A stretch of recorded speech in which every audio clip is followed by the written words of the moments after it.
মাতরম বন্দে মাতরম শপথ জিন্দাবাদ জিন্দাবাদ শপথ জিন্দাবাদ জিন্দাবাদ শপথ জিন্দাবাদ জিন্দাবাদ।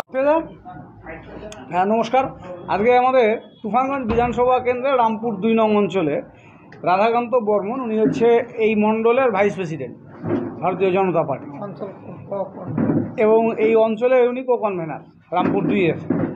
রাধাকান্ত বর্মন দীর্ঘদিন থেকেই বিজেপিতে আছেন, বহু পুরনো লোক। বিজেপিতে সম্মান পাচ্ছেন না, এবং বিজেপি উনি বলেছেন যে বিজেপিতে আর থাকা যায় না। কেন যায় না উনি বলবেন। উনি আজকে রাধাকান্তবাবু তৃণমূল কংগ্রেসে যোগদান করছেন। আমাদের স্থানীয় জেলা পরিষদ মেম্বার নিরঞ্জন সরকারের হাত ধরে উনি এসছেন। সেখানকার অঞ্চলের সভাপতি পার্থ তিনিও আছে।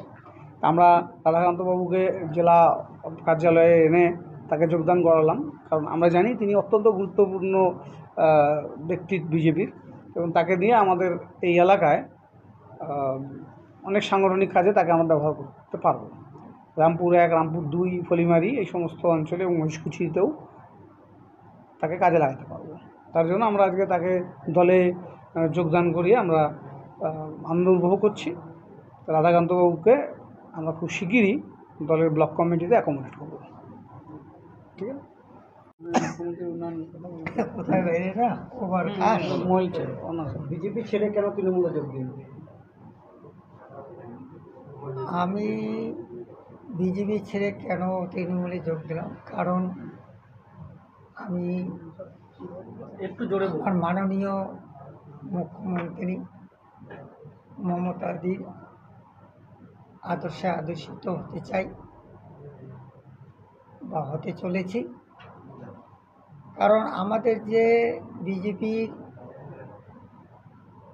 9 নং বিধানসভার 4 নং মণ্ডলের যে কার্যকর্তারা রয়েছেন, তা আমি দীর্ঘদিন যাবৎ সম্পাদক থেকে আজকে 3 বার আমি ভাইস প্রেসিডেন্ট হিসেবে ছিলাম মণ্ডলে।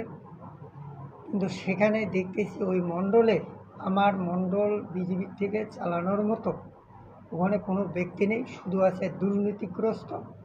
তাই আমি বিজেপির থেকে একদম চলে আসছি। মমতা দিদি মাননীয় মুখ্যমন্ত্রীর এসে আদর্শিত হতে চাই,